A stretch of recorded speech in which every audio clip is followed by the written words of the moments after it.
अब्दाली की सेना ने अभी जो सिविलियन थे 2 लाख और जो बच्चे और महिला थी उन पर हमला कर दिया।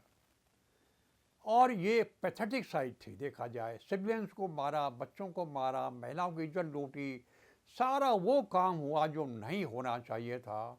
It was hell to pay, the whole thing was lost, Marathas lost the battle.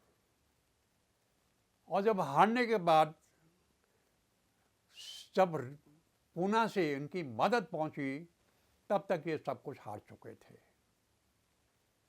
ये एक ऐसा दुर्भाग्य था देश का, जो साम्राज्य बनते बनते हिंदुस्तान हाथ में आते आते सब कुछ हाथ से निकल गया था।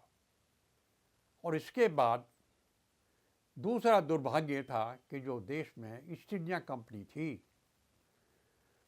उसका भाग्य, उसके सितारे चमक गए थे। हम मुगलों की गुलामी के छोड़ के ब्रिटिश की गुलामी की तरफ चल पड़े।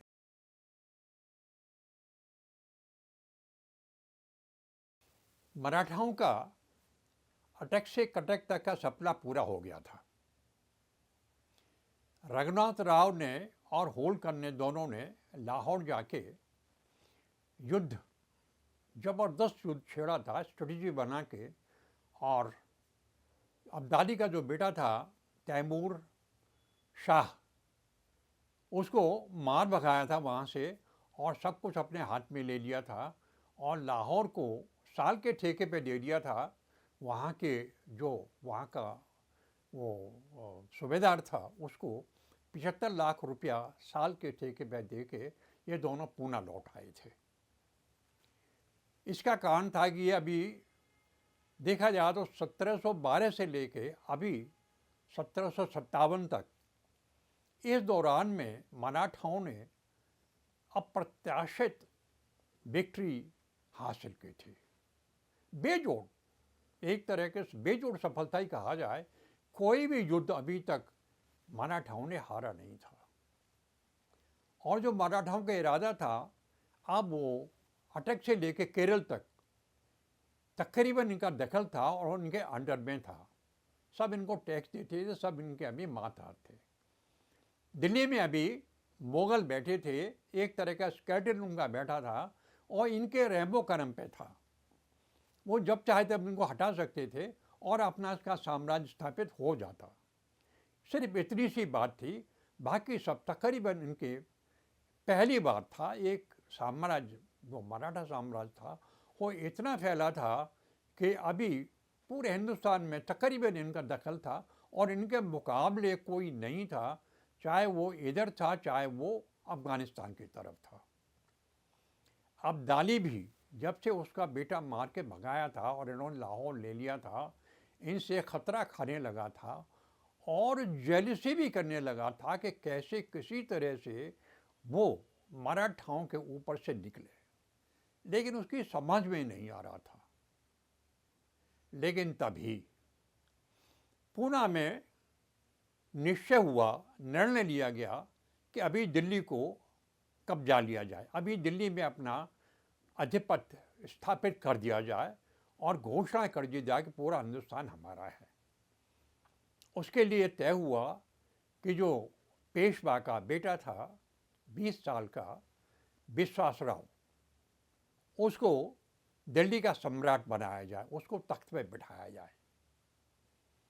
उसके लिए रघुनाथ राव को कहा कि वो दिल्ली जाके फतेह दिल्ली को दोबारा करे और बेटे को तख्त पे बिठाए। रघुनाथ राव ने कुछ ऐसी सब कुछ क्या दिल्ली फतेह करने के लिए और पूरा तकरीबन खर्चा उसने एस्टीमेट लगा के और ट्रुप्स की जो डिमांड की, उसके डिमांड के साथ में ये लोग बिदक गए। पेशवास को ये पसंद नहीं आया कि जो रघुनाथ राव मांग रहा था वो कहीं बहुत ज़्यादा था। लेकिन रघुनाथ राव को पता था कि पूना जो दिल्ली से करीब 1000 किलोमीटर दूर था, वहाँ लेके जाना ट्रुप्स को और एक साम्राज्य को स्थापित करना कोई छोटी बात नहीं थी। रघुनाथ राव ने मने कर दिया, अगर ये मुझे नहीं मिलेगा तो मैं नहीं जाऊंगा। उसने दो ठूक मने कर दिया कि मेरे बस का नहीं है, फिर अगर आप चाहो तो किसी से भी करा लो। और इस बात पे सदाशिवराव भाऊ को चुना गया और उसको कहा कि तुम जाओ और इस बेटे को लेके जाओ, विश्वास राव को जो 20 साल का था, इसको दिल्ली के गद्दी पे बिठाओ और वहाँ साम्राज्य की घोषणा कर दो। विश्वासराव उसको अभी सदाशिवराव भाऊ को करीब 60,000 या 60,000 के करीब ट्रुप्स थे उसके पास। तोपें थी इनके पास जो इन्होंने फ्रांस से मंगाई थी, नया बिल्कुल नया वेपन था और ये ट्रुप्स थे वो भी ब्रिटिश ट्रेन ट्रुप्स थे। अच्छा, सब कुछ दबदबा लेके जो भाऊ था उसको वहाँ से विदा किया गया। और एक चीज़ और नई थी भाऊ के साथ जो वो लेके आ रहे थे, उनके साथ में 2 लाख सिविलियंस थे और वो इसलिए आ रहे थे कि उनको नॉर्थ इंडिया में आके तीर्थ यात्राएं करनी थी। तीर्थ यात्रा सारी नॉर्थ इंडिया में थी, तो सबको ये था कि मराठे कभी युद्ध तो हारते नहीं है, दिल्ली अब उनके हाथ में आएगी, दिल्ली में उनका झंडा गड़ जाएगा।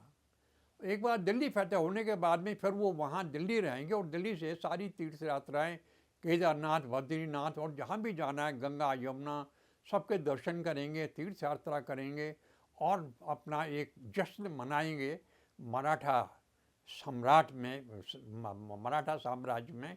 और एक गाजे बाजे के साथ में बड़ा ही उत्साह था लोगों में और साथ में उनके बीवी बच्चे भी, परिवार भी साथ में थे। तो करीबन ये टोटल जो स्ट्रेंथ जाके बनी, ये 5 लाख का एक काफिला था जिसने पूना से दिल्ली के लिए प्रस्थान किया था with all the goodwill and गाजे बाजे और झंडा। और जहाँ भी कैंप लगाते थे वहीं पता लगता लोगों को, हाँ भाई मराठा हाउस का कैंप लग रहा हुआ है। और बड़ा शोशा था, बड़ा उत्साह था, बड़ी एक खुशी थी इनको कि वो हिंदुस्तान का भी मालिक होंगे और दिल्ली में उनका साम्राज्य स्थापित हो जाएगा। लेकिन इस बात की खबर दिल्ली में लगी थी, जो मुगलों का आउटफिट था, जो उनका बादशाह था दिल्ली में, बड़ा नाम था, काम सारा का सारा वजीर ही करता था। वजीर बेहद चालाक और बहुत ही कनिंग आदमी था। जैसे ही वजीर को पता लगा कि मराठे वहाँ से मराठों ने वहाँ से प्रस्थान कर दिया, उसने चिट्ठी लिखी थी अब्दाली को। अब्दाली को उसने कहा था कि आप हमारी जान बचाएं मराठाओं से, तो उसके बदले आपको हम 2 करोड़ रुपया देंगे और जो कुछ आप कहेंगे हम आपकी सेवा में हाजिर रहेंगे। आप किसी तरह से आएं और हमारी जान बचाएं, वरना तो मराठाओं से हम किसी हालत से बच नहीं सकते इस बार।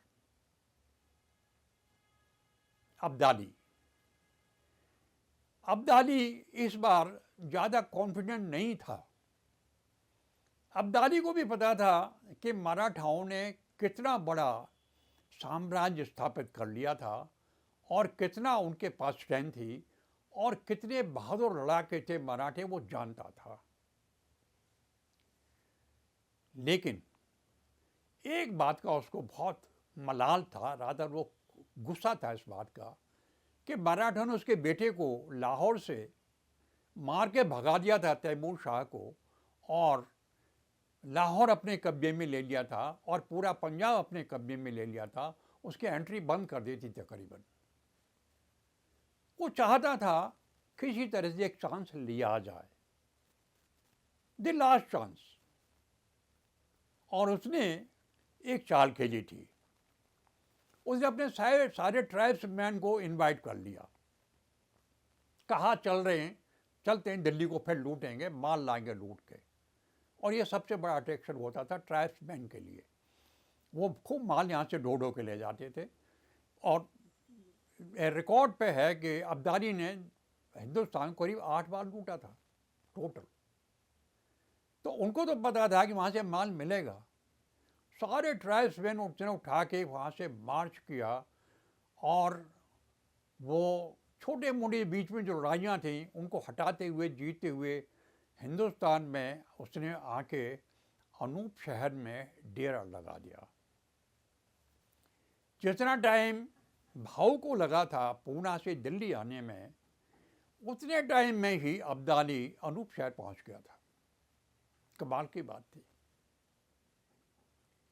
अनूप शहर आने के बाद भी अब्दाली ने अपना जो काम था स्ट्रेंथन करने का, अपना जो स्ट्रेटेजी बनाने का, ट्रूप्स साथ में लाने का, स्ट्रेंथ इकट्ठा करने का, वो काम नहीं किया था, वो लग पड़ा था। इधर मराठों के पास एक गुडविल के हिसाब से महाराजा सूरजमल पहुंचे थे। उन्होंने कहा था आप साथ साथ लड़ेंगे, अब्दाली आ गया है, मुकाबला आसान नहीं है,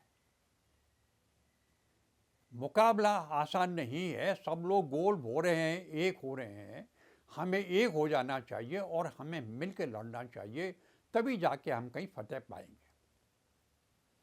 राजपूत ने मराठों के साथ आने से मना कर दिया था, नाराज थे। यहाँ तक है कि गुजराती जो मुसलमान रोहिलाज थे, उन्होंने भी आने से मन कर दिया था। और एक छोटा मोटा जो कि गुडविल वाला था, उसने भी आने से मना कर दिया था। यहाँ तक है कि जो शुजा दौला था, उसके बाप सदरजंग को इन्होंने मराठों ने मदद की थी, वो उनके नीचे था, गुडविल में था। लेकिन अब्दाली आने के बाद में और अब्दाली का निमंत्रण मिलने के बाद में शुजा ने भी मराठाओं से साइड बदली करके अब्दाली को ज्वाइन कर लिया था। ले दे के उनके पास एक सूरजमल ही था जो इनके साथ आया था लड़ने के लिए। और अब्दाली को ये पता था कि सूरजमल के आने के बाद में मोर्चा बहुत कठिन हो जाएगा, जीत हासिल करना मुश्किल हो जाएगा। लेकिन गुडविल टू देम, जब कॉन्फ्रेंस हुई थी दिल्ली में और जब वार प्लान को ड्रॉन आउट किया गया था कि लड़ाई कैसे होगी, तो सूरजमल ने आउट ऑफ टर्न, महाराजा सूरजमल ने उनको कुछ नुक्ते बताए थे उस वक्त की टैक्टिकल लड़ाई के लिए। उन्होंने सबसे बड़ा पॉइंट ये कहा था सूरजमल ने कि जो आप ये 5 लाख का कॉलम लेके आए हैं लड़ाई लड़ने के लिए, ये अनटेनेबल है। खर्चे के हिसाब से, टैक्टिक्स के हिसाब से, लॉजिस्टिक के हिसाब से ये काम वायबल नहीं है। मेरे हिसाब से आप एक काम करो, जो फालतू हैवी सामान है, महिलाएं और बच्चे हैं, जो सिविलियंस हैं, इनको पीछे भेज दो, चंबल पार करा दो उनको, वहां ये सुरक्षित रहेंगे। अब्दाली किसी हालत में भी कोशिश भी करेगा तभी चंबल पार नहीं कर सकता। और अगर आप ये नहीं कहते कि चंबल पार नहीं कराना चाहते, मेरे पास 4 किले हैं, 4 किलों में से कोई भी किला आप चुन लो, उसमें इन सबको जाके बिठा दो, मैं इनका खर्चा उठाऊंगा, सारा लॉजिस्टिक्स मैं देखभाल कर लूँगा और ये वहाँ सुरक्षित रहेंगे, उनको कोई फतेह नहीं कर सकता मेरे किलों को, मैं हूँ और आप हैं। इसके बाद में हम बिल्कुल लाइट हो जाएंगे लड़ने के लिए, हमारे पास सब कुछ है लड़ने के लिए, हम किसी हाल में भी अब्दाली को जीत नहीं देंगे, हरा देंगे और भगा देंगे। एक और बात उसने समझाई थी कि सबसे बड़ी बात यह है कि ये जो आपका बिहेवियर है, रादर ये जो आपस की जो मामला है, इसको कमांड स्ट्रक्चर में थोड़ा बदली किया जाए। अगर बदली नहीं करेंगे, फॉर्मेशन के तौर पे सबसे पहले डिसाइड किया जाए कौन कैसे किस तरह से लड़ेगा। इस बात पे जो नए मोनार्क बनने आए थे, जो गद्दी पे बैठे थे, जिनको ला के बिठाया था भाव ने गद्दी पे, 20 साल के विश्वास राव, वो भड़क गए। उनको जो एडवाइस दी थी सूरजमल ने, वो पसंद नहीं आई। बोले तो आप हैं क्या, आप एक देसी किसान हैं, मैं आपको कोई राजा वाजा नहीं मानता हूँ, हमारे पास क्या कमी है, अब्दाली हमें क्या खा के जीत लेगा, पहले अब्दाली को सॉर्ट आउट कर देते हैं, हरा देते हैं, फिर आपको देखेंगे। गजब का गोला था ये। उसी रात सूरजमल अपना कैंप बाइंड अप करके भरतपुर चले गए थे, वो लड़ाई से बाहर हो गए। मीन्स इन मराठों के पास एक ही हेल्प आई थी, एक सूरजबन, वो हर तरह से मदद करने के लिए तैयार थे। वापस चले गए, मराठा अकेले रह गए लड़ाई लड़ने के लिए। एक और करिश्मा किया ये जो नए युवराज थे, इन्होंने, पैसे खत्म हो रहे थे, दिल्ली में लूटपाट शुरू करा दी। दिल्ली पहले ही खाली थी, दिल्ली कई बार लूट चुकी थी, और दिल्ली के जो धनी मानी लोग थे वो अब्दाली आने के बाद में पहले ही मथुरा और आगरा चले गए थे दिल्ली छोड़ के, वहाँ थे ही नहीं। इन्होंने यहाँ तक है कि जो सोने चांदी के बर्तन थे राजमहलों में वहाँ, वो बिकवाना शुरू कर दिया। दिल्ली में ऐसा काम किया जो गुडविल होनी चाहिए थी मराठों की लड़ाई में जाने से पहले, it was not there. Goodwill पहले भी न इनकी जाटों के साथ खत्म हो गई, राजपूतों के साथ नहीं थी, सिखों के साथ नहीं थी, किसी के साथ इनकी गुडविल नहीं थी। ये अकेले थे। इनके पास कौन कौन था अभी? वही इनके पास सिंधिया थे, इनके पास होलकर था, भोसले था, गायकवाड़ था, वही मराठा कन्फेडरेसी इनके पास थी जो इनकी थी, जो इनके साथ थी। बाहर के कोई भी फोर्स या कोई भी सहारा या कोई भी बात इनके साथ में पहुंची नहीं, आई नहीं, इन्होंने ली नहीं, इन्होंने कोशिश भी नहीं की। इनको घमंड था, मराठास को अभी घमंड था कि वो भारतवर्ष के मालिक हैं, उनके मुकाबले यहाँ कोई है नहीं। अब्दाली क्या बेचता है उनके सामने, पहले उसको पीट कर भगा दिया था हमने। अब्दाली हमारे सामने कुछ नहीं बेचता। इस बात में दो राय नहीं है कि मराठास का तब कोई मुकाबला नहीं था, लेकिन गुडविल एक ऐसा पॉइंट था जो शायद बचपने में विश्वास राव ने नजरअंदाज कर दिया था। अनुभव नहीं था उसको, बच्चा था, और भाव ने इस बात की तरजीह नहीं ली। भाव भी टेक्टिकली ठीक आदमी नहीं था। नॉर्थ की लड़ाइयों के बारे में या नॉर्थ के बारे में सबसे ज़्यादा एक्सपीरियंस अगर किसी को था तो वो रघुनाथ राव ही था या होलकर था। ये दो आदमी थे जो एक्सपर्ट थे नॉर्थ में लड़ाइयों के बारे में, और उन्होंने जीता था सब कुछ। उन दोनों में से किसी को नहीं भेजा, नए आदमी को भेज दिया जिसको कि नॉर्थ के बारे में पता ही कुछ नहीं था। फिर भी मराठा फोर्सेस में हुनर की या लड़ाई की विल की कोई कमी नहीं थी। सबसे पहले जो लड़ाई का काम शुरू हुआ वो दत्ता राव थे। उनको कुतुब खान ने उनका सर काट दिया और उनको वहाँ से लाहौर से भगा दिया। इस बात से मराठों ने कुंजीपुरा पे हमला कर दिया। कुंजीपुरा में गैरिजन था इनका, और उसको हमला करके उन्होंने फतेह किया और वहाँ सारे लोगों को मार दिया, सबको बंदी बना लिया और कुतुब खान का भी सर काट दिया।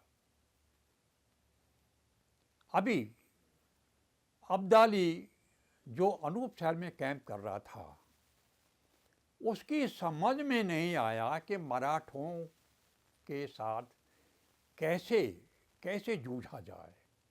जमुना बीच में थी, जमुना में बाढ़ आई हुई थी, जमुना पार करना आसान काम नहीं था, और मराठों को भी पता था कि अब ये किसी हालत में भी जमुना पार नहीं कर सकता है और ये हमारा कुछ नहीं बिगाड़ सकता, और इसको भी हम हरा देंगे, यही भूखा मार के इसको यहीं ख़त्म कर देंगे हम।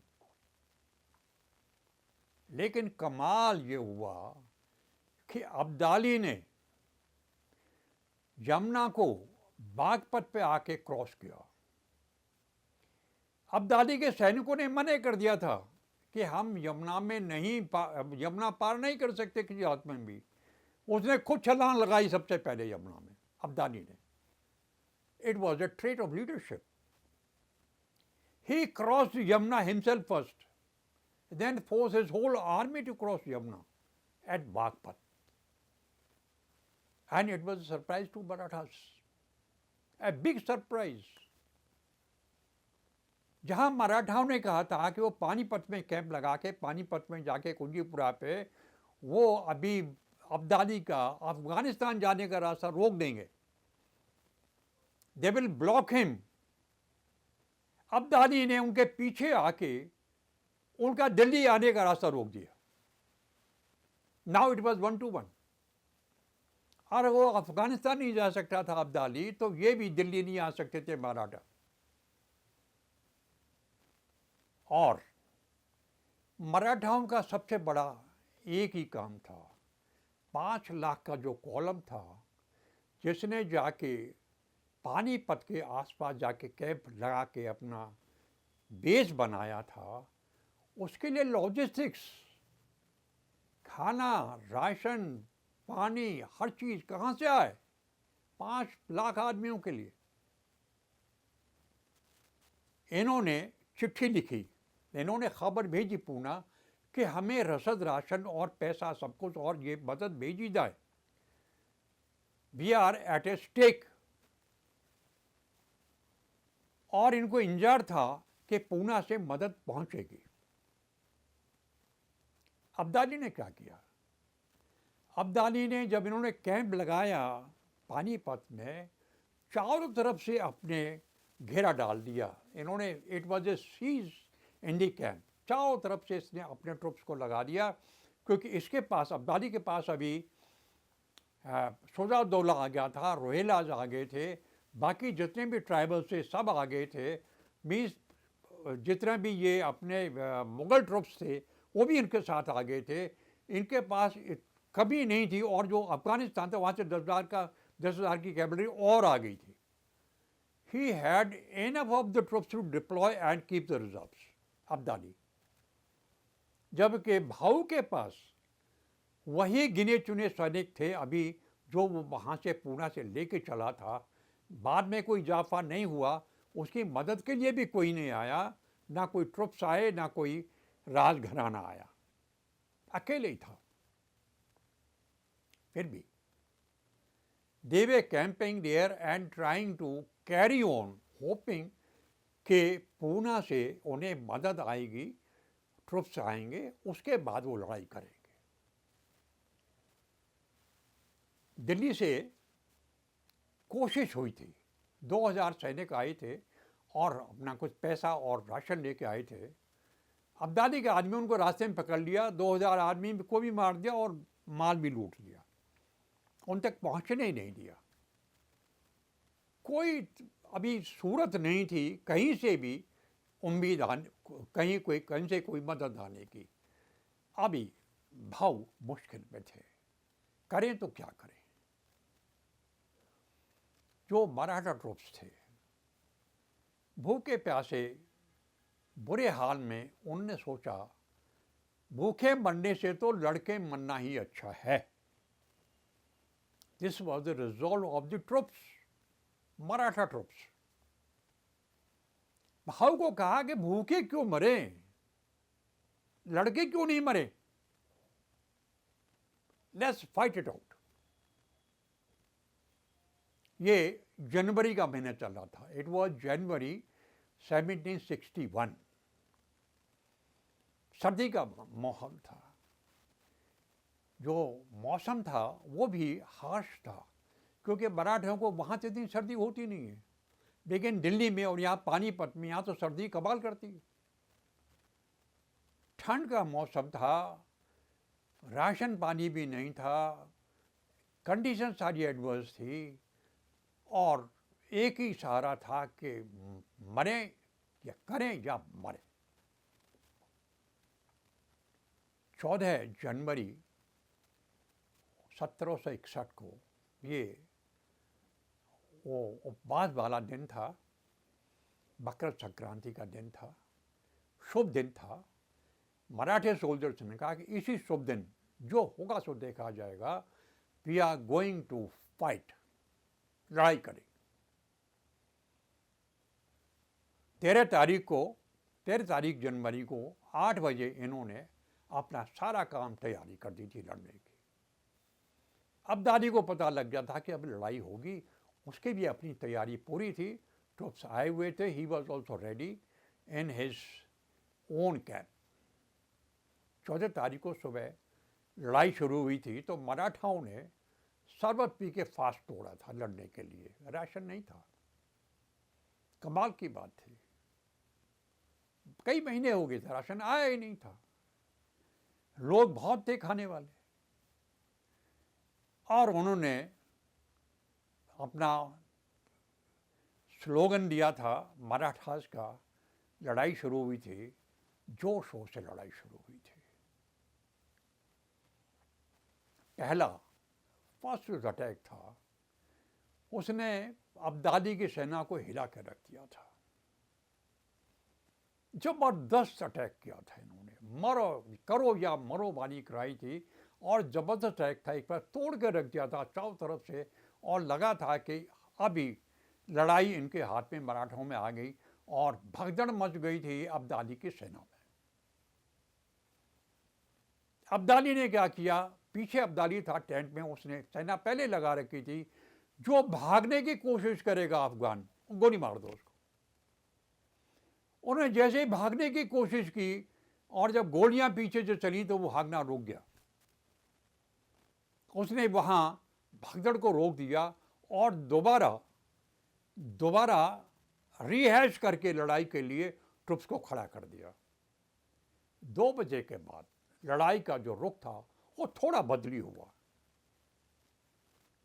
और सबसे बड़ा फैक्टर था जो मराठा सेना थी, भूखी थी, फटीग, बैटल फटीग। पानी पी के कब तक आदमी लड़ सकता है? But they were fighting, soldiers way fighting. जो तोपखाना था, नया तोपखाना जो मराठाओं के पास था, जो फ्रेंच गन्स थी, इन्होंने फायर की, लॉन्ग रेंज का वेपन था, ऊपर से गया, ठीक से प्लान नहीं हुआ, they could not utilize it. लेकिन जो उनका तोपखाना था वो ऊंटों पे था, शॉर्ट रेंज का था। उन्होंने जब फायर किया तो जो मराठास की लाइन थी उनको रौंद के रख दिया। सबसे बड़ा सेटबैक ये लगा कि जो तोपखाना था ऊंटों पे, जो शॉर्ट रेंज का था, उसने मराठा लाइन्स का बहुत जबरदस्त नुकसान किया। उसके बाद भी मराठा ट्रुप्स ने साइड बदली की, दोबारा अटैक किया। दोबारा अटैक करने के बाद में अब्दाली ने देखा मौका, उसने अपना रिजर्व जो उसके पास थे वो क्रिएट कर, वो रिजर्व्स को उसने रिलीज कर दिया। The fresh wave of troops came in front of them. Fresh जो रिजर्व रखे हुए थे उसने, वो उसने सारे कमिट कर दिए। भाव के पास रिजर्व था ही नहीं, he had no reserve, commit कहां से करता। भाव ने जब देखा चारों तरफ तो उसको वो विश्वास राव जो मोनार्क लेके आए थे, जिसको गद्दी पे बिठाया था लड़के को, वो दिखाई नहीं दिया। वो उनकी अमानत थी, उनको लेके आए थे, उनको राजकुमारों को गद्दी बैठाना है। जो वो दिखाई नहीं दिया तो ये हाथी से कूदे और घोड़े पे आके देखा कि उसको पता करूं वो लड़का है कहां, वेयर इज ही। लेकिन तभी ही गॉट इंटेगल्ड इन द लड़ाई, मीन्स फ्रेश ट्रुप्स आ गए, उसके बाद लड़ाई दोबारा शुरू हो गई। और जब ट्रुप्स ने देखा कि हाथी पे उनका जो नायक है, जो भाऊ है, जो सेना नायक है, वो नहीं है, कहां गया?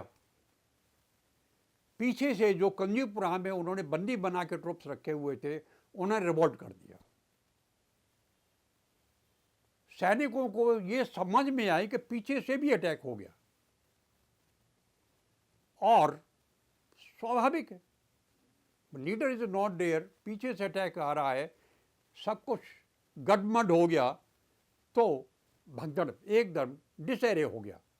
जो डिफेंस था, जो उन्होंने ले रखा था, वो गड़बड़ हो गया। पता चला कि जो विश्वास राज को गोली लगी थी वो भी मर गया था और भाऊ भी मारे गए। Now it was hell to pay. Leader के बाद में कोई बात बनी नहीं और सबसे बड़ी बात उनके पास वो जो लॉजिस्टिक की कमी थी, जो तोपें उनके पास थी उनको ठीक से वो इस्तेमाल नहीं कर पाए और व्यवस्था बिल्कुल गड़बड़ हो गई। And till 8 o'clock in the evening, Maratha troops were fighting still, planning to go for a night attack. लेकिन there was no leader. What to do? And then अफगानों ने वो जो सिविलियंस थे, जो महिलाएं थी, उन पे हमला कर। अब्दाली की सेना ने अभी जो सिविलियंस थे 2 लाख और जो बच्चे और महिलाएं थी उन पे हमला कर दिया। और ये पैथेटिक साइड थी देखा जाए। सिविलियंस को मारा, बच्चों को मारा, महिलाओं की इज्जत लूटी, सारा वो काम हुआ जो नहीं होना चाहिए था। It was hell to pay. The whole thing was lost. Marathas lost the battle. और जब हारने के बाद जब पूना से इनकी मदद पहुंची, तब तक ये सब कुछ हार चुके थे। ये एक ऐसा दुर्भाग्य था देश का, जो साम्राज्य बनते बनते, हिंदुस्तान हाथ में आते आते सब कुछ हाथ से निकल गया था। और इसके बाद दूसरा दुर्भाग्य था कि जो देश में ईस्ट इंडिया कंपनी थी, उसका भाग्य, उसके सितारे चमक गए थे। हम मुगलों की गुलामी के छोड़ के ब्रिटिश की गुलामी की तरफ चल पड़े थे। सबसे बड़ा दुर्भाग्य था हमारा। This was the result, bad result of Panipat third battle. We lost everything. कहानी आपको पसंद आई हो, अगर आपको वीडियो पसंद आया हो तो लाइक करिए, अपने फ्रेंड्स को भी इनवाइट कीजिए और सब्सक्राइब कीजिए। आज तक के लिए बस इतना ही। धन्यवाद। प्रणाम।